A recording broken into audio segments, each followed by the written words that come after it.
अच्छा जी। आगे हम बात करें तो what is project quality management. तो अगर हम प्रोजेक्ट क्वालिटी मैनेजमेंट की बात करें तो project quality management ensures that the project will satisfied the needs for which it was undertaken. ठीक है। क्वालिटी मैनेजमेंट का काम जो मैनेजमेंट टीम का काम तो यही होता है कि जिस मकसद के लिए या जिस पर्पज़ के लिए जिस प्रॉब्लम के लिए अगर किसी प्रोजेक्ट को स्टार्ट किया गया है तो उसको कंप्लीट होना चाहिए। ठीक है। तो क्वालिटी मैनेजमेंट का काम यही है कि जो भी प्रोजेक्ट के ऑब्जेक्टिव्स थे उन ऑब्जेक्टिव्स को मीट किया जाए, उनको पूरा किया जाए और इन सेंस ऑफ क्वालिटी। अब देर आर सम प्रोसेसेस जो कि प्रोजेक्ट क्वालिटी मैनेजमेंट में ये प्रोसेसेस इंक्लूड होंगे। वो प्रोसेसेस कौन से हैं? Planning quality management. ठीक है। फिर performing quality assurance and performing quality control. ठीक है।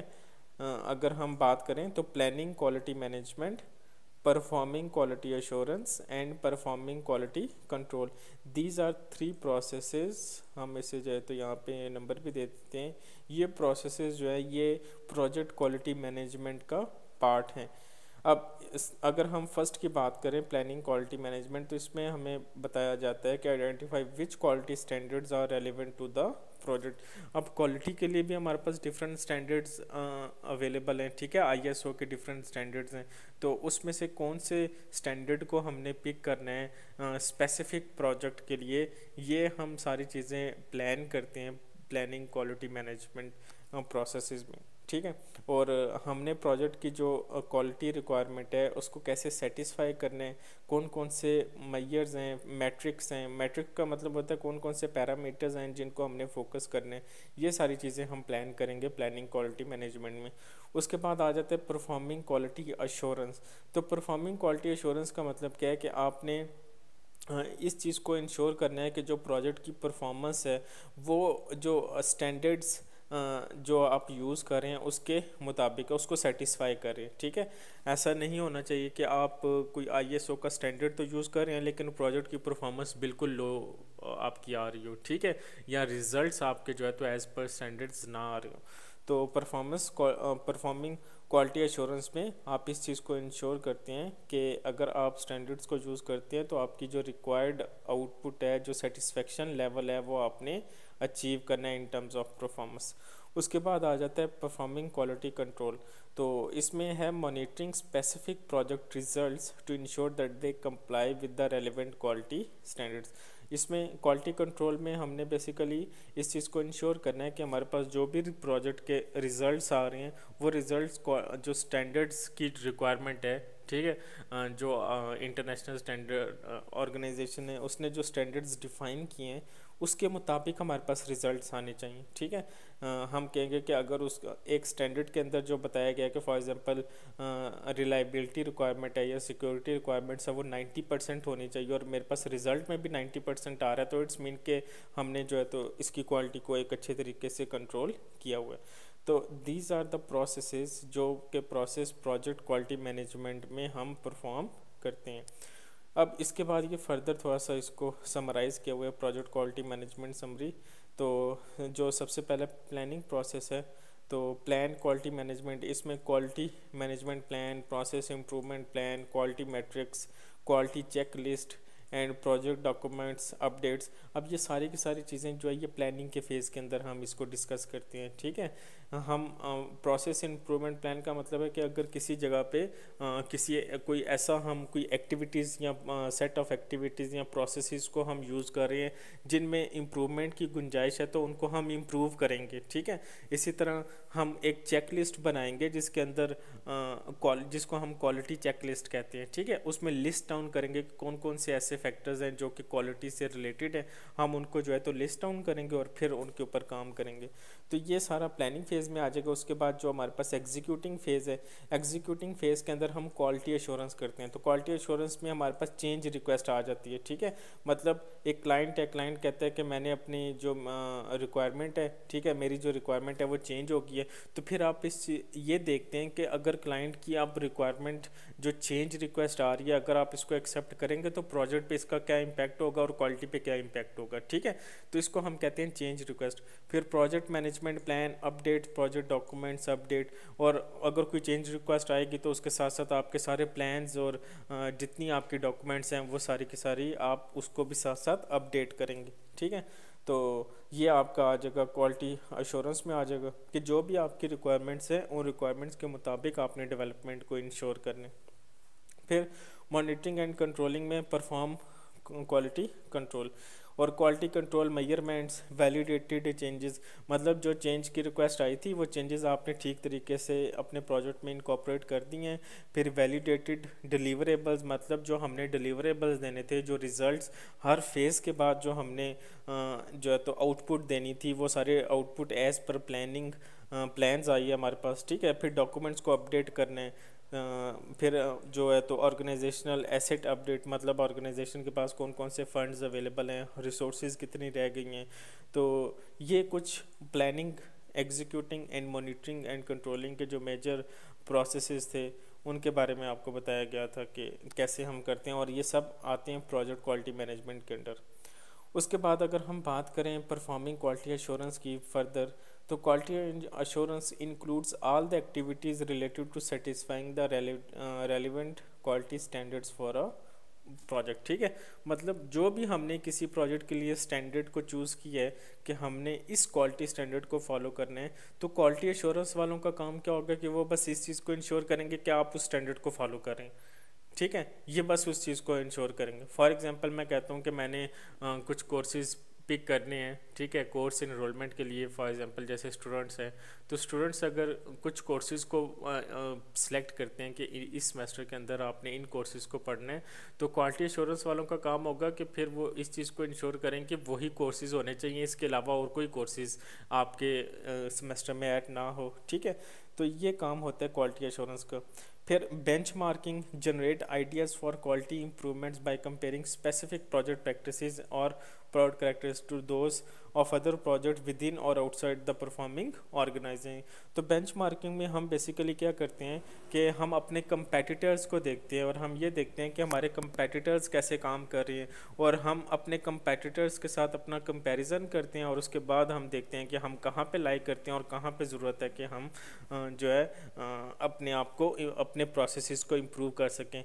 तो हम अपना कोई ना कोई बेंचमार्क सेट करते हैं। ठीक है, बेंचमार्क का मतलब होता है आप किसी चीज़ को आइडियलाइज करते हैं। जैसे अगर अभी कोई टेलीकॉम कंपनी पाकिस्तान में आ जाए तो उनके लिए बेंचमार्क कंपनी कौन सी होगी, या तो ये मोबलिंग की है, ठीक है, जैज़ ये बेंचमार्क कंपनी है, या टेलीनॉर की बेंचमार्क कंपनी है, वो रख लेंगे कि वो ये बेंचमार्क का मतलब है कि वो इस लेवल तक जाना चाह रहे होंगे जिस लेवल तक आज मोबलिंग की है, जैज़ ये टेलीनॉर कंपनी पहुंची हुई है। इसीलिए इसी तरह फिर quality audit is a structured review of specific quality management activities that help identify lessons learn that could improve performance on current और फ्यूचर प्रोजेक्ट।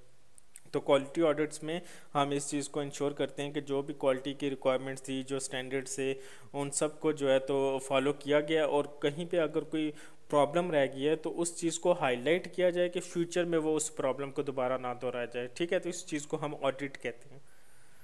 अब कंट्रोलिंग क्वालिटी के अगर हम बात करें, the main outputs of the control quality control are acceptance, decisions, rework and process adjustment. Quality control में क्या होगा, या तो आपको कहा जाएगा कि there is very good quality, ठीक है, तो कहेंगे कि हम इस प्रोडक्ट को एक्सेप्ट करते हैं, या तो आपको रेकमेंड किया जाएगा कि आप इस चीज़ पे दोबारा काम करें, या आपको कुछ प्रोसेसेस जो आप एक्टिविटीज़ परफॉर्म करें उनमें कुछ इम्प्रूवमेंट मॉडिफिकेशन करवाई जाएगी कि आप इसे करो। अब there are 7 basic tools for quality that helps in performing quality control, और अब हम उन थोड़े से बेसिक टूल्स के बारे में बात करेंगे कि वो कौन कौन से हैं। उनमें से एक जो हम नॉर्मली यूज़ करते हैं, एक टेक्निक है जिसको हम कहते हैं काज and effect analysis. Cause and effect analysis का मैं आपको बता दूं कि ये बेसिकली रूट कॉज एनालिसिस है, मतलब हम जो प्रॉब्लम है उसके रूट कॉज तक पहुंचते हैं, उसकी जड़ तक पहुंचते हैं कि ये मेन मसला आ किस वजह से रहे। ठीक है, cause and effect diagrams trace complaints about quality problems back to the responsible production operations, मतलब कि किस बंदे की वजह से या किस ऑपरेशन की वजह से हमारे प्रोजेक्ट के अंदर ये मसला है, हम उसकी रूट कॉज तक जाते हैं, इसलिए हम इसको कहते हैं कि कॉज एंड इफेक्ट डायग्राम। अब इसी को हम fish bone and Ishikawa diagrams भी कहते हैं। ठीक है, and can also use the 5 wise technique. 5 wise जो टेक्निक है ना, कि आप 5 टाइम्स आप पूछें कि ये अगर किसी एक प्रोजेक्ट के अंदर कोई प्रॉब्लम आई है तो ये क्यों आई है, 5 टाइम्स अगर आप पूछेंगे तो इट्स मीन कि आप हर उस चीज़ को आंसर कर देंगे कि जिसकी वजह से वो मेन प्रॉब्लम हो सकती है। तो हमारा जो मेन गोल होता है वो बेसिकली ये है कि हमने रूट कॉज तक पहुंचना, मेन जड़ तक पहुंचने की प्रॉब्लम की वजह क्या है। जैसे ये एक एग्जांपल दी गई है आपको, simple cause and effect diagram. इसके अंदर प्रॉब्लम क्या आ रही थी कि user can not get into system. मतलब कि कोई भी यूज़र है, अगर वो अपने कोई फॉर एग्जांपल फेसबुक है या कोई सिस्टम है, ठीक है, या अपने लैपटॉप को लॉगिन करना चाह रहे हैं, ठीक है, तो वो लॉगिन नहीं कर पा रहा। This is a problem. अब इसके लिए हमने कॉज एंड इफेक्ट डायग्राम ये बनाई है, जिसमें हमने बात की है कि 5 टाइम वाई को आंसर करने हैं। मतलब आप 5 टाइम्स पूछें कि किसकी कौन से प्रोबेबल रीजंस हो सकते हैं जिसकी वजह से जो यूज़र है वो सिस्टम में इंटर नहीं हो पा रहा। उसमें एक ये है कि ट्रेनिंग, ठीक है, ट्रेनिंग का मतलब है कि यूज़र को पता ही नहीं है कि उसने पासवर्ड को कैसे जो है तो इंटर करना है। User did not reset password, user ने जो है तो चेक बॉक्स को टिक नहीं किया, ठीक है, यूज़र की फॉरगेटिंग पासवर्ड। तो ये जो है ये कुछ प्रोबेबल रीजंस है जिसकी वजह से यूज़र नहीं हो रहा। एक तो ये आंसर है। दूसरा आंसर ये है सॉफ्टवेयर के पॉइंट ऑफ व्यू से कि नॉट इनफ स्टोरेज या मेमोरी, ठीक है। हार्डवेयर के पॉइंट ऑफ व्यू से देखेंगे तो processor for example too slow है, ठीक है, ये भी एक रीज़न हो सकते हैं। इसी तरह जो है तो फर्दर हम बात करें मेमोरी के पॉइंट ऑफ व्यू से कि मेमोरी इतनी अवेलेबल नहीं है, मेमोरी की वजह से सिस्टम जो है वो अलाउ नहीं कर रहा कि वो आपको लॉगिन करने थे। तो दीज आर जिसको हम कहते हैं ना कि these are the probable reasons जिनकी वजह से जो है तो एक यूज़र जो है उसको ये प्रॉब्लम फेस करना पड़ती है। तो हम हर जो मोस्ट प्रोबेबल रीज़न होता है, ठीक है, उसको हम आइडेंटिफाई करते हैं और फिर उसको एक डायग्रामेटिकली रिप्रेजेंट करते हैं। तो this is cause and effect diagram. तो आप लोगों ने भी अपने प्रोजेक्ट की कोई इस तरह की कोई एक डायग्राम बनानी है। उसके बाद क्वालिटी कंट्रोल चार्ट्स में हम बेसिकली एक ग्राफिकल वे में डिस्प्ले करते हैं अपने जो जितने भी प्रोसेसेस होते हैं उनके रिजल्ट्स के क्या रिजल्ट्स आते हैं with the passage of time. The main use of quality control chart is to prevent defects rather than to detect और रिजेक्ट देम। मतलब क्वालिटी कंट्रोल चार्ट का जो मेन गोल होता है वो ये होता है कि डिफेक्ट्स को प्रिवेंट करना है। मतलब आप पहले से ही जो प्रॉब्लम्स या फेलियर्स आ सकते हैं, आप उन फेलियर्स को पहले से ही आप हैंडल करें, बजाय इसके कि फेलियर आ चुका है और फिर आप उसे डिटेक्ट करने जा रहे हो, ठीक है। तो क्वालिटी कंट्रोल चार्ट का जो मेन थीम ये होता है कि आपने डिफेक्ट्स जो हैं उनसे प्रिवेंशन, जैसे कहते हैं ना prevention is better than cure, तो क्वालिटी कंट्रोल चार्ट्स आपको प्रिवेंशन की तरफ लेके जाते हैं कि डिफेक्ट से आपको बचाएं। तो quality control charts allow you to determine whether a process is in control और आउट ऑफ कंट्रोल। इससे हमें यह पता चलता है कि जो भी प्रोसेस है वो अभी तक, मतलब जो आप एक्टिविटीज़ परफॉर्म करें, ऐसा तो नहीं है कि वो एक्टिविटीज़ को अब आप कंट्रोल ही नहीं कर पा रहे, आपके मतलब के कंट्रोल में हैं या नहीं है। ये सारी चीज़ें हमें क्वालिटी कंट्रोल चार्ट से पता चलती हैं। When a process is in control, any variation in the results on the process are created by random events. When a process is out of control, variation in the result or the process are caused by non-random events. कहते हैं जब control में होगा तो आप जो है तो हर एक चीज़ को मेजर कर सकेंगे, और अगर कंट्रोल में नहीं होगा तो आपको नहीं पता चलेगा कि कौन से ऐसे इवेंट्स हैं जिनकी वजह से आपको एक्सपेक्टेड आउटपुट नहीं मिल रही। इसकी हम आगे एग्जांपल भी अभी देखेंगे। अब उसके बाद हम अगर बात करें तो 7 रूल एक हमारे पास एक टेक्निक है। 7 रूल टेक्निक आपको क्या कहती है? States that if 7 data point in a row all above the mean or all are increasing or decreasing, then the process need to be examined or for non random problems। ठीक है, इसका मतलब क्या है कि फॉर एग्जांपल आपके पास एक ये एक आपके पास चार्ट है, ठीक है, दिस इज़ मीन पोजीशन। तो कहते हैं कि अगर आपके पास कुछ ऐसे पॉइंट्स हैं, ठीक है, इन पॉइंट्स को आप प्रोसेसेस डील कर सकते हैं। मतलब कुछ पॉइंट्स ऐसे हैं कि जो ऐसे मीन से ऊपर हैं, एवरेज पॉइंट से ऊपर हैं, और कुछ ऐसे पॉइंट्स हैं जो ऐसे एवरेज से नीचे हैं, ठीक है। और होना उन सबको कहाँ पे चाहिए? ये मेन पोजीशन पे होना चाहिए। ये जो सेंट्रल लाइन है ना, सबको यहीं पे होना चाहिए, ठीक है। तो कहता है कि अगर इस तरह का कोई सिनेरियो आ जाए कि या तो सारे के सारे पॉइंट्स मीन से ऊपर हैं, या सारे के सारे पॉइंट्स मीन से नीचे हैं, या कुछ ऊपर है और कुछ नीचे हैं, तो इट्स मीन कि आप जिन प्रोसेसेस को, जिन एक्टिविटीज़ को यूज़ करें, उनको आपको दोबारा रिव्यू करने की ज़रूरत है, एग्जामिन करने की दोबारा ज़रूरत है कि आपके प्रोजेक्ट के अंदर कोई ना कोई क्वालिटी रिलेटेड प्रॉब्लम्स आ सकती हैं, ठीक है। तो इसकी यहाँ पे ये एग्जांपल भी दी गई है कि आपके पास ये देखिए एक ये डायग्राम गिवन है, ये नीचे टाइम डायमेंशन गिवन है, ठीक है। फॉर एग्जांपल आवर्स के अंदर है कि 5, 10, 15, और ये आपके पास डिफरेंट इंचेस कोई भी जो है तो आप यहाँ पे पैरामीटर्स ले सकते हैं। तो यहाँ पे आप देखें कि कुछ पॉइंट्स जो हैं, मीन पोजीशन आपका क्या, ये 12 है, ये जो सेंट्रल लाइन है ये आपकी मीन पोजीशन है, ठीक है। तो कुछ आपके पॉइंट्स ये मीन से ऊपर हैं बहुत, और कुछ आपके पॉइंट जो है ये ऐसे मीन से नीचे हैं, ठीक है। होना उन सबको कहाँ पे चाहिए, मीन पे चाहिए।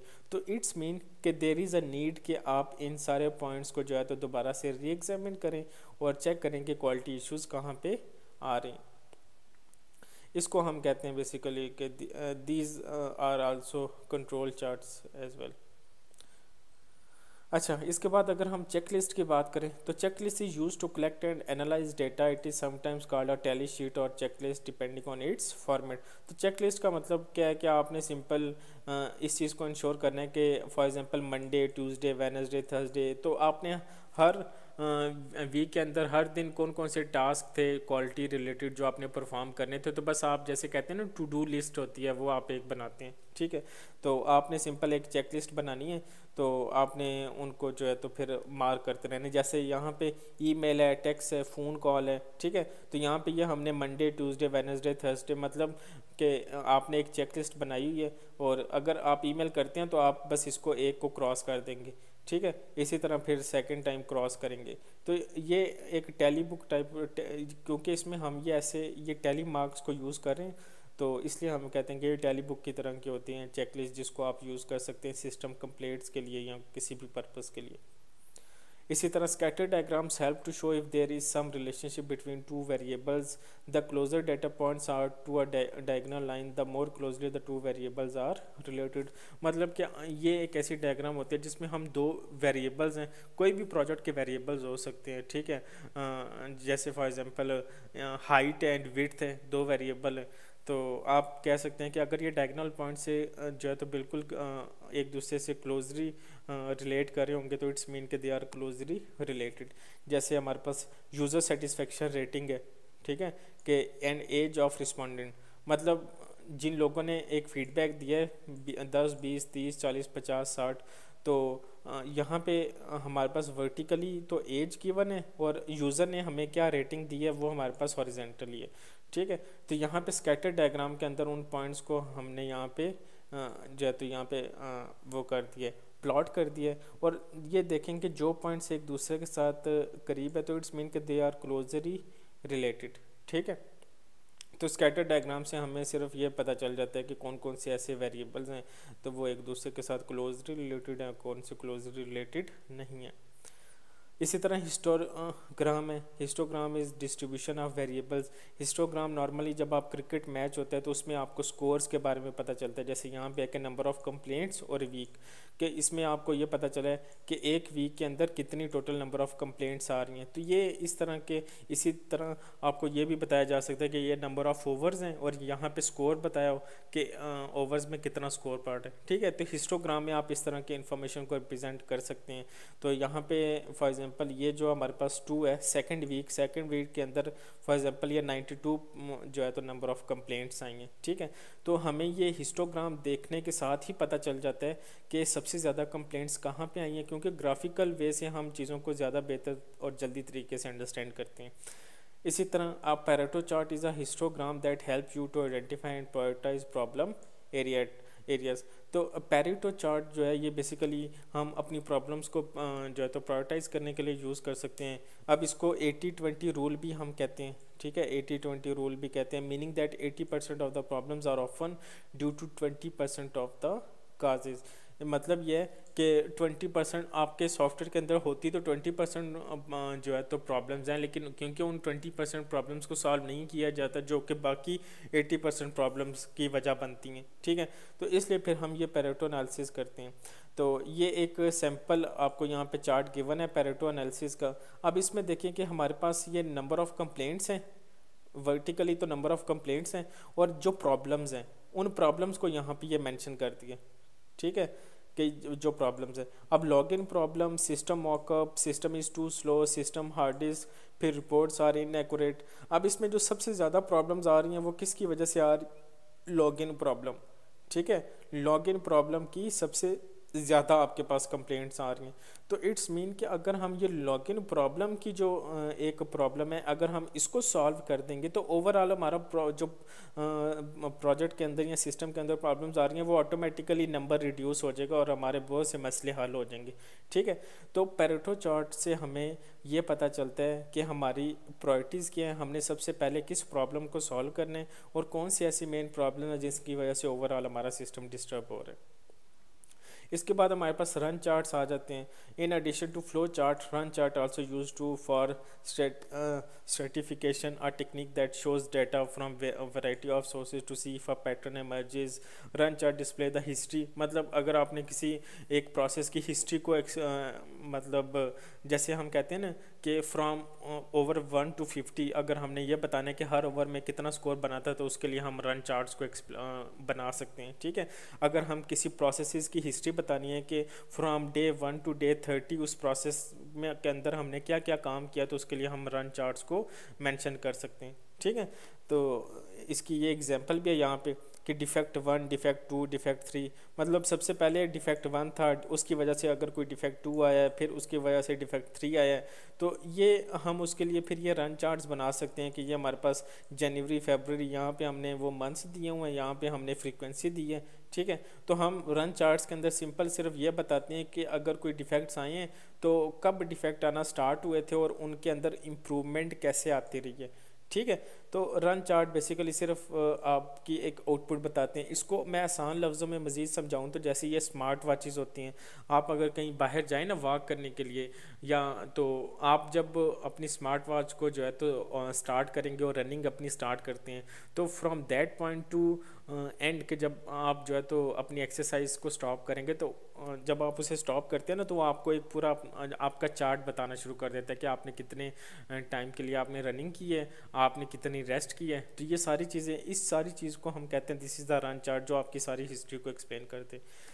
इसी तरह statistical sampling technique involve choosing a part of population of interest for inspection. Sampling का मतलब क्या होता है, आपके पास एक पॉपुलेशन है, आप उसमें से, जैसे मैं कहता हूँ कि एक क्लास है उसके अंदर 50 स्टूडेंट्स हैं, 50 में से मैं 10 स्टूडेंट्स को सिलेक्ट करता हूँ और उनसे अगर कोई बात करनी है, कोई रिजल्ट लेना है, तो इंटरव्यूज़ लेने हैं, तो मैं उनसे बात करके तो मैं ये ज्यूम करूँगा कि अगर 10 बच्चों की ये राय है तो बाकी सबकी भी यही राय होगी। ठीक है, इस चीज़ को हम सैम्पलिंग कहते हैं। तो यहाँ पे जो है तो ये सैम्पल साइज फार्मूला एक दिया गया है कि आप 0.25 multiply by certainty factor acceptable error raise to power 2, जो है तो ये हमारे पास एक सैम्पल साइज का फार्मूला है जो कि नॉर्मली यूज़ किया जाता है। जैसे ये है डिज़ायर्ड सर्टेनिटी 95% गिवन है, तो सर्टेनिटी फैक्टर की जो वैल्यू है ये हमारे पास 1.96 और ये समथिंग आ जाती है। कॉमनली यूज सर्टेनिटी फैक्टर जो है ये हमें गिवन है, तो पेपर में अगर कभी आएगा तो आपको ये इस तरह की वैल्यूज़ गिवन होंगी।